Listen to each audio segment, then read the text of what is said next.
September 26వ తేదీ republic day రోజు అర్ధరాత్రుల్లో నిర్దాక్షిణ్యంగా ఒక దళితున ఇల్లు కూల్చడం జరిగింది. ఈ కూల్చిన వారు ఎవరంటే ఎక్కడెక్కడో పార్టీల్లో ఉండి కబ్జాలకు అలవాటు పడి, దౌర్జన్యాలకు అలవాటు పడి, దోపిడీలకు అలవాటు పడి వచ్చిన వైఎస్ఆర్ టీడీపీ నాయకులనే నామకరణం చేసి అమ్మే వాళ్ళు ఈరోజు మా పేరు చెప్పుకొని మా పార్టీ అండదండలతో వాళ్ళు లబ్ధి పొందాలనేసి ఇలాంటి దౌర్జన్యం, అందులో దళితుల మీద దౌర్జన్యం చేసి దోపిడీలు చేయడమే కాక నిర్దాక్షిణ్యంగా కట్టుబట్టలతో మహిళలను పైన చేసినారంటే వాళ్ళు మనుషులకు పుట్టినోళ్ళు కాదు, మానవత్వం చేసిన రాక్షసులు. అలాంటి వారిని వెంటనే కఠినంగా శిక్షించాలి. ఇలాంటికి సపోర్ట్ చేసే తెలుగుదేశం పార్టీ నాయకులను కూడా పార్టీ నుంచి సస్పెండ్ చేయాలనేసి మేము చంద్రబాబు నాయుడు గారి దగ్గరికి తీసుకుపోతాం.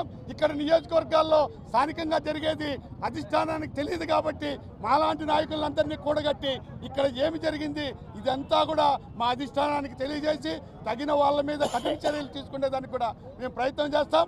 ఈ కార్యక్రమంలో మా దళితుడికి అన్యాయం జరిగింది కాబట్టి అతని కుటుంబానికి న్యాయం జరిగేంత వరకు మేము చివరి వరకు కూడా తెలుగుదేశం పార్టీ నాయకులుగా అలాగే దళిత నాయకుడిగా మేము ఆయనకి ఇళ్ళవేళ్ళ అందుబాటులో ఉండి చివరి వరకు ఈ పోరాటానికి మద్దతు తెలియజేస్తూ సెలవు తీసుకుంటున్నాం.